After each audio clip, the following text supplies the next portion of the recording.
Bonjour et bienvenue. Nous allons aujourd'hui parler TIC, ou téléinformation client liée aux bornes de recharge. Je suis Camille Delefortry, chef produit mobilité électrique chez Ager. Cette vidéo a été élaborée avec l'aide de mes collègues, que vous avez sûrement déjà eu au téléphone, du Centre d'expertise technique, le fameux CET Ager. Au niveau de cette vidéo, nous allons effectuer 4 arrêts. Le premier arrêt, nous allons parler téléinformation client. Nous allons approfondir notre connaissance sur cette téléinformation client. Le deuxième arrêt, on parlera fonctionnement avec les bornes VT, c'est-à-dire comment cette téléinformation client apporte des bénéfices au niveau de la gestion de notre borne de recharge. Nous parlerons installation et paramétrage et on finira par une petite boîte à outils très utile au quotidien, j'ai nommé helpager.fr. Déjà, commençons par notre connaissance sur cette fameuse téléinformation client. Les compteurs communicants, donc tout ce qui est basse tension inférieure à 36 kVA, comme le fameux CBE qu'on retrouve ici à gauche ou le compteur Linky qu'on a à droite, disposent d'une sortie d'information dite numérique. Cette sortie s'appelle la sortie téléinformation client ou plus communément TIC. La TIC va diffuser en temps réel les données enregistrées par le compteur, comme l'électricité consommée ou les différents paramètres contractuels à l'offre souscrite par le client, par exemple heure creuse, heure pleine, etc. Et toutes les options tarifaires qu'on a pu souscrire.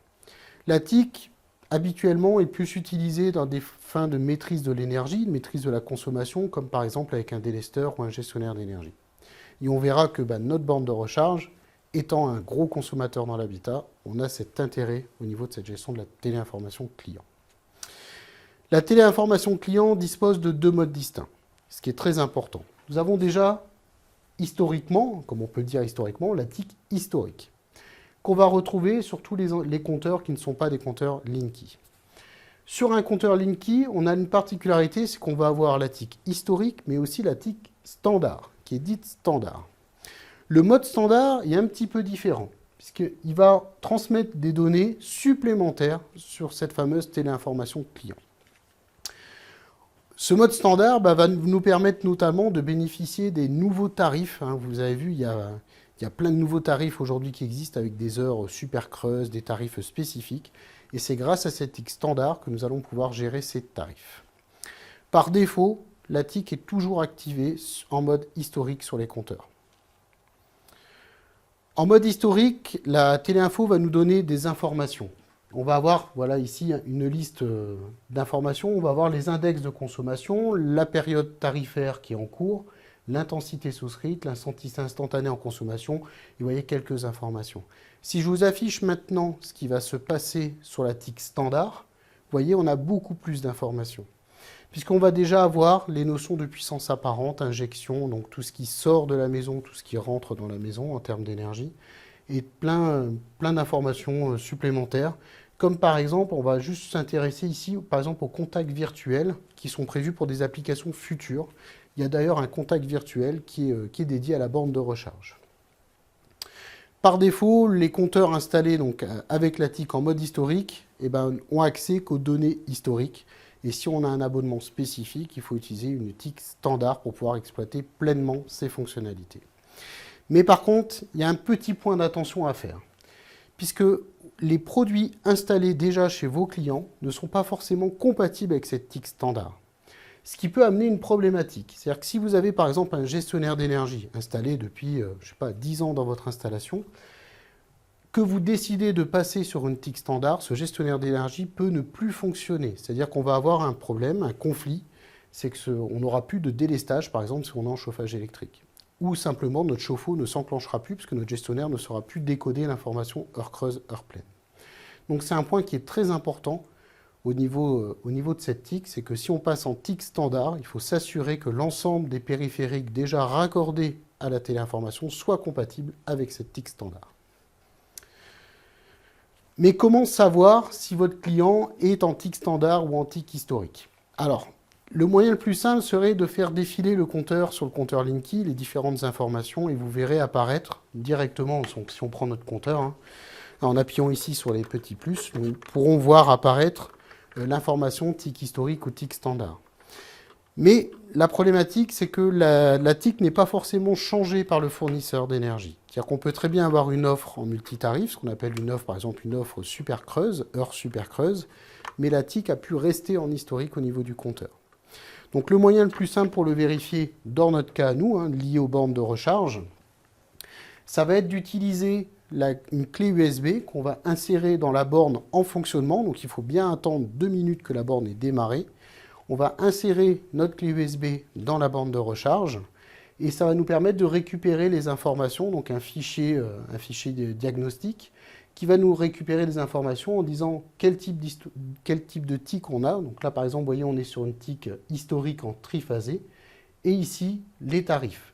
Si vous voyez apparaître des tarifs heure creuse, heure pleine, donc HC ou HP, il n'y a pas de souci. Si vous voyez une appellation TH, c'est-à-dire que là, on est dans un contrat qui n'est pas historique.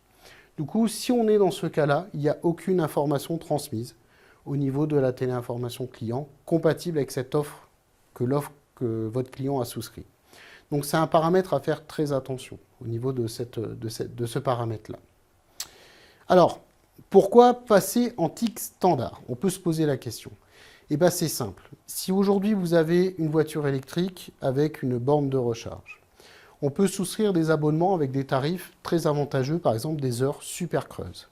Ces heures super creuses s'activent donc en fonction d'horaires particuliers ou de jours particuliers, et il faut idéalement avoir l'esprit tranquille. C'est-à-dire que quand j'arrive chez moi, je n'ai pas envie de me soucier de regarder à quelle heure va démarrer mes heures super creuses pour pouvoir planifier ma voiture. L'avantage de nos bornes de recharge Viti associées à une offre multitarif, c'est qu'on va pouvoir configurer notre borne de recharge pour que la borne démarre automatiquement la recharge du véhicule uniquement dans les tarifs heures super creuses. Bien sûr, vous avez toujours la possibilité de déroger en appuyant sur le bouton en face avant cette fonctionnalité. Mais en tout cas, on amène cette fonctionnalité supplémentaire de pouvoir vraiment décider quand, par défaut, mon véhicule charge. Donc ça, c'est quelque chose qui est plutôt intéressant. Passons maintenant au fonctionnement avec les bornes Viti. Pourquoi il est important et nécessaire de raccorder la TIC? C'est que là, on a parlé pour l'instant des offres multitarifs, mais il y a surtout un paramètre qui est très important, c'est la gestion dynamique de la puissance. Aujourd'hui, quand on a un véhicule électrique, on a quasiment le plus gros consommateur dans la maison. Et il faut pour cela pouvoir gérer correctement la puissance. Si on prend par exemple ici un petit diagramme qui nous explique. On a un abonnement donc à 45 ampères, donc une intensité souscrite à 45 ampères.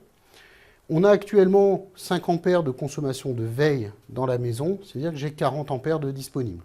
Jusque-là, je ne suis pas trop mauvais en calcul. Si on ajoute notre borne de recharge avec par exemple un véhicule capable de charger à 32 ampères et qu'on ne raccorde pas de téléinformation client sur cette borne de recharge. Là, ici, tout se passe bien. Là, j'ai aucun souci, j'ai mes 5 ampères, mes 32 ampères, il me reste 8 ampères d'intensité disponible, je ne dépasse pas mon abonnement.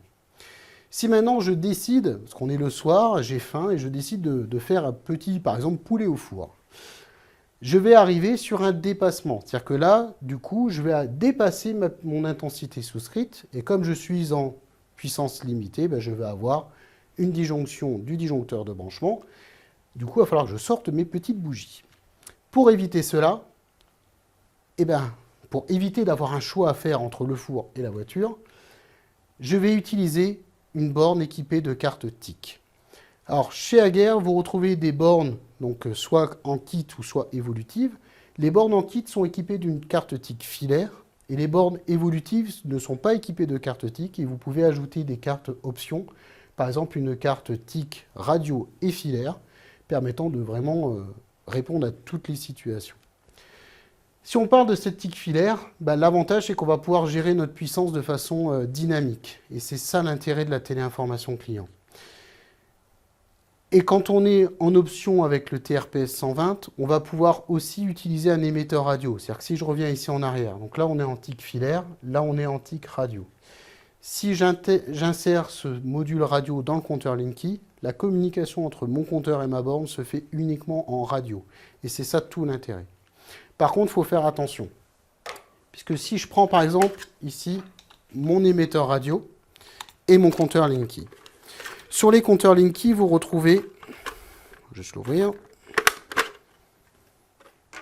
Sur le compteur Linky, vous retrouvez différents borniers. Vous avez les borniers C1, C2, qu'on retrouve ici, C1, C2, et le bornier ici, A, I1, I2. I comme information 1, information 2, et A comme alimentation.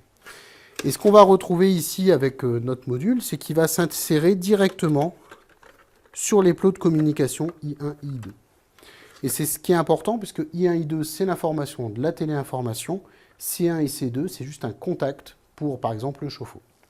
Donc là, j'insère ici mon module directement dans le compteur Linky. Vous voyez, il rentre parfaitement dedans. Et je vais pouvoir réaliser l'association entre mon compteur Linky et ma borne de recharge, et du coup avec ma carte radio.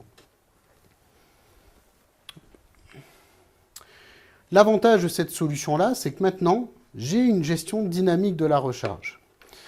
Je vais avoir ici donc toujours mon intensité souscrite à 45 ampères, ma borne de charge qui démarre à 32 ampères normalement puisque je n'ai pas de dépassement de consommation. Je décide de mettre mon poulet dans le four. Automatiquement, la borne va réguler à l'ampère près. Elle va descendre son intensité de charge, l'intensité qu'elle délivre au véhicule, à 20 ampères. Et si, par exemple, je décide maintenant de me faire un petit T en plus, de descendre à 7 ampères pour pouvoir recharger. Donc j'ai vraiment une gestion dynamique de la recharge en permanence qui s'adapte par rapport à la consommation du bâtiment. Et c'est vraiment l'avantage de cette téléinformation dans la gestion dynamique de la puissance. Et donc ça fonctionne aussi bien en filaire, en TIC filaire, qu'en TIC radio, avec la carte radio. Chose importante au niveau de la recharge, je vous rappelle, donc on a une règle qui est levé ready, qui nous dit qu'en dessous de 7 ampères, la recharge monophasée s'arrête, et en dessous de 13 ampères en triphasé, la recharge s'arrête. Donc nos bornes de charge sont compatibles levé ready, donc par défaut, elles vont limiter à ces 13 ampères en triphasé, à ces 7 ampères en monophasé. Et nos bornes sont bien sûr compatibles avec la TIC triphasée comme avec la TIC monophasée. Alors, autre avantage aussi, c'est la gestion des tarifs avantageux. Par exemple, ici un exemple, on a les heures creuses, les heures super creuses. C'est ce que je vous ai expliqué tout à l'heure. C'est de pouvoir bénéficier de la recharge uniquement en heures super creuses, par exemple. Par contre, il y a quand même un point à faire très attention. Et c'est ce que vous voyez ici sur l'écran. C'est qu'on peut avoir, avec les véhicules, des applications qui sont fournies avec les véhicules. Par exemple, ici, vous avez là une application, donc c'est une Volkswagen, et ici une application donc, de Hyundai, qui en fait propose une planification de la recharge. Surtout une planification de l'heure de départ. Alors, ce qu'il faut juste avoir en tête, c'est qu'à partir du moment où j'effectue une programmation dans mon véhicule, il ne faut pas qu'elle rentre en conflit avec la programmation que j'ai réalisée sur ma borne de recharge. Prenons l'exemple tout simple, en heure super creuse. J'ai simplement signalé à ma borne qu'elle doit charger uniquement en heure super creuse. C'est-à-dire qu'elle va interdire toute recharge hors de ces heures super creuses. La problématique, c'est que l'avantage de ces applications livrées avec les véhicules, c'est que je peux programmer, par exemple, que je parte le matin à 8 heures avec ma voiture préchauffée, la batterie à 100%, et aussi, le côté sympa, c'est que je pars avec une voiture qui est vraiment chaude, dégivrée, plein d'avantages. La problématique, c'est que cette fonctionnalité marche qu'à partir du moment où vous avez une alimentation électrique. En fait, le véhicule risque de devoir faire un choix, c'est-à-dire soit il va utiliser sa batterie pour faire son préchauffage, et beaucoup de véhicules l'interdisent, ne veulent pas utiliser la batterie pour faire le préchauffage, ou alors ils utilisent le secteur. Si la borne interdit le secteur, vous comprenez qu'il va y avoir un conflit. Donc c'est un point aussi à être vigilant à partir du moment où on fait de la programmation au niveau de son véhicule électrique, donc soit sur l'application, par exemple ici Seat ou Hyundai, il faut faire attention à ce qu'on ne rentre pas en conflit avec nos heures super creuses ou nos tarifs avantageux. Donc il y a un choix à faire entre les deux. Chose importante et toujours qui reste toujours la règle de base, c'est l'installation et le paramétrage de cette téléinformation client. L'installation, c'est déjà un point qui est assez important, c'est le raccordement. Le signal TIC a une particularité, c'est que le signal TIC, il n'a que 3 volts d'amplitude et il a une fréquence de 50 000 Hz. Donc, si vous êtes un peu calé en perturbation, vous savez que c'est un câble, c'est des fréquences et une tension qui peut vite être perturbée.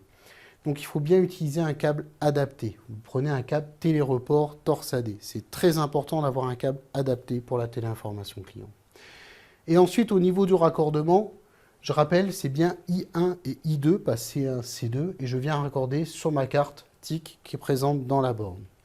Et chose qui est encore plus importante, c'est de bien respecter le cheminement au niveau du câble sur le côté de la borne. C'est pour ça que vous avez des petits logements prévus au niveau de la borne pour y mettre des petits serre-fils qui sont d'ailleurs livrés avec la borne directement et qui vous permettent d'installer correctement ce câble de façon professionnelle. Dans le cas de l'utilisation du module TRPS 120 avec la carte radio, donc on installe bien sûr, comme j'ai montré ici, le module TRPS dans le compteur Linky, et bien sûr ça ne s'installe que dans le compteur Linky. Et on a exactement les mêmes fonctionnalités que sur une TIC filaire. Donc l'avantage aussi de ce module radio, c'est qu'on a voulu travailler avec une façon de sécuriser les données, puisque ce module TRPS 120 a une particularité, c'est qu'on transmet de façon sécurisée, puisqu'on utilise le protocole KNX Secure. On a un autre avantage, c'est qu'on travaille sur une fréquence du coup qui est assez basse, qui passe très très bien les cloisons et très très bien les perturbations, contrairement à des fréquences en 2 GHz par exemple, qui a une portée d'usage environ de 30 mètres et à peu près 2 dalles de béton armé. Et surtout, et c'est vraiment la particularité de ce produit, c'est si jamais vous avez déjà une TIC installée, par exemple sur un gestionnaire d'énergie, et que votre borne se trouve à l'opposé. Vous avez la possibilité sur cet émetteur, que je l'enlève, vous avez la possibilité sur cet émetteur de récupérer la fameuse TIC filaire, donc de la renvoyer vers le gestionnaire d'énergie, et en même temps de profiter de la radio vers la borne de recharge. C'est-à-dire que vous avez toujours ce petit bornier qui vous permet de raccorder la TIC filaire existante. Donc c'est vraiment un avantage au niveau de l'installation. Chose qui est très importante par contre, dès qu'on parle de radio, il y a des petites particularités à faire attention. Si on prend par exemple 5K, donc ces 5K courants qui peuvent amener une petite réflexion. Si vous êtes en présence d'une végétation très dense, si vous avez un bardage métallique, si vous avez un mur en pierre, une butte de terre, ou si l'onde radio doit traverser la totalité d'un bâtiment, il faut mieux réaliser un essai, faire attention et réaliser un essai pour être sûr que la fonction radio fonctionne correctement entre la borne et le compteur Linky. Donc c'est vraiment 5 cas qui doivent vous amener à réfléchir et à faire attention au niveau de cette transmission radio. Si jamais vous êtes dans l'incapacité, c'est-à-dire que vous ne pouvez pas installer un TRPS 120, vous ne pouvez pas non plus passer la téléinformation au niveau de votre borne de recharge, nous avons à l'offre 2 simulateurs. Ces simulateurs ont une particularité, c'est qu'ils recréent trait pour trait le signal téléinformation. Ils simulent le signal téléinformation. Donc vous avez les mêmes fonctionnalités de gestion dynamique, avec vraiment le suivi à l'ampère près, en monophasé et en triphasé. Et vous avez aussi, sur chacun des modules, la possibilité de raccorder une entrée 230 volts, par exemple une horloge, pour simuler les heures creuses, heures pleines, ou les heures super creuses si vous voulez. Donc ça, c'est vraiment des fonctionnalités qui sont très intéressantes. Il y a aussi un mode particulier, et ça fera l'objet d'une vidéo dédiée, qui est le mode éco, qui permet de faire de la gestion solaire, donc de pouvoir piloter ma borne de recharge en fonction de ma production photovoltaïque. Chose qui est importante au niveau du paramétrage. Au niveau du paramétrage, il y a 2 façons de faire en fonction de la borne que vous avez en votre possession. Si vous avez une borne d'origine non équipée d'une carte de communication, la programmation se fera par clé USB. Si vous avez une borne de recharge équipée d'une carte de communication Ethernet ou d'une carte de communication Wi-Fi, la programmation pourra se faire au travers d'une web app sur le téléphone directement. Donc c'est vraiment 2 cas particuliers. Donc si on est en clé USB, vous avez un fichier de paramétrage qui est assez simple, où on enseigne simplement les différents éléments de la borne. Si vous êtes sur une carte TIC ou une borne connectée, vous avez cette petite web app qui vous permet de faire la même chose que la clé USB, mais au travers d'une petite web app, donc c'est un peu plus sympa. Donc pour la programmation, vous retrouverez dans notre chaîne YouTube 2 vidéos qui sont dédiées à la programmation de ces 2 cas-là. Donc soit clé USB ou soit web app. Alors, pour finir ces vidéos, petite question-réponse. Nous allons voir si tout est OK. Et là, on a repris des questions que vous nous posez régulièrement au niveau du SAT, au niveau du service d'assistance technique. Pouvons-nous raccorder plusieurs appareils sur la TIC? La réponse est oui, on peut connecter des appareils à condition qu'ils soient différents. Par exemple, si je raccorde un gestionnaire d'énergie et une borne, ça ne pose pas de problème. Je peux vraiment raccorder ces deux éléments-là puisqu'ils n'ont pas le même usage. Le gestionnaire d'énergie va utiliser l'information de délestage. La borne va surveiller la consommation phase par phase utilisée. Donc ça, c'est un point qui est important. On peut connecter 2 ou 3 bornes monophasées sur une TIC triphasée avec du phase mapping sur des phases différentes. Alors, ça, c'est pas forcément simple à lire. Ce qu'il faut juste comprendre, c'est qu'on a une particularité sur nos bornes de recharge, c'est qu'on peut renseigner au niveau du paramétrage la phase qui est connectée à la borne. L'avantage, c'est que si on est en présence d'une installation en triphasé, avec une téléinformation triphasée, la téléinformation triphasée va nous envoyer l'intensité consommée phase par phase. La borne sait sur quelle phase elle se trouve et du coup elle peut moduler sa puissance. Donc la réponse est oui, on peut connecter jusqu'à 3 bornes monophasées sur une TIC triphasée et du coup avoir une gestion en continu, une gestion dynamique de la puissance. Donc ça c'est un avantage qui est quand même pas mal, qui est très intéressant par exemple pour du petit tertiaire. Ça vous permet de faire 3 points de charge avec un abonnement tarif bleu. Bien sûr, pour faire attention à la puissance. On peut connecter un module radio et une TIC filaire existante avec le gestionnaire d'énergie. C'est ce que je vous ai montré juste avant, avec notre fameux TRPS 120, où on retrouve les bornes de connexion I1 et 2 pour faire cette fonctionnalité. On ne peut pas connecter 2 bornes mono de la même phase ou tri sur la même TIC. Alors là, ça demande un peu plus de détails. Alors pourquoi on ne peut pas? Simplement, si vous avez une installation en monophasé, donc vous avez une téléinformation monophasée, vous installez 2 bornes monophasées, qu'est-ce qui va se passer? En cas de charge de 2 véhicules, donc chacun sur une borne, la borne va regarder l'intensité consommée et elle va voir qu'il y a de l'intensité disponible. Donc elle va augmenter sa puissance. Et en même temps, l'autre, elle va faire pareil. Et du coup, vous allez avoir un effet de balancier qui va se passer entre les deux bornes de charge. Et du coup, là, non, ça ne fonctionne pas. On ne peut pas avoir 2 bornes sur une seule téléinformation. C'est la même chose pour une borne triphasée. C'est-à-dire que si vous avez 2 bornes triphasées sur la même téléinformation, vous allez avoir cet effet de balancier aussi. Donc ça, on ne peut pas. C'est-à-dire que c'est soit un gestionnaire, une borne en monophasé, ou 3 bornes monophasées sur une borne tri. Mais en tout cas, pas de 2 bornes monophasées sur une TIC monophasée, et pas de 2 bornes tri sur une TIC tri. Voilà. On ne peut pas connecter en même temps la TIC et le signal jour-nuit. Alors, c'est une évidence. C'est-à-dire, à partir du moment où on utilise la TIC, on va utiliser pleinement les fonctionnalités de la TIC. C'est-à-dire que la TIC va transmettre l'information d'heure creuse, heure pleine, va transmettre les informations d'heure super creuse, etc. Donc, il faut faire un choix. C'est-à-dire, soit on raccorde la TIC, soit on raccorde le signal jour-nuit. Mais on ne fait pas les deux. Parce que sinon, on risque d'avoir un conflit entre les deux éléments. Puisque quand on parle de signal jour-nuit, on peut être associé à des horloges ou on peut être lié au compteur. Donc, vaut mieux choisir l'un ou l'autre. Voilà pour les questions les plus fréquentes au niveau du service d'assistance technique. Nous allons maintenant finir cette vidéo sur une boîte à outils. Une boîte à outils qui est disponible pour vous 24 heures sur 24, 7 jours sur 7. Et j'ai nommé notre fameux helpaguerre.fr. Sur le site helpaguerre.fr, vous allez retrouver une rubrique borne de charge VITI. Dans cette rubrique borne de charge VITI, vous allez retrouver différents onglets avec les questions que complètent mes collègues du service d'assistance technique qui vont renseigner, en fait, par exemple ici, qu'est-ce que je retrouve dans cette borne.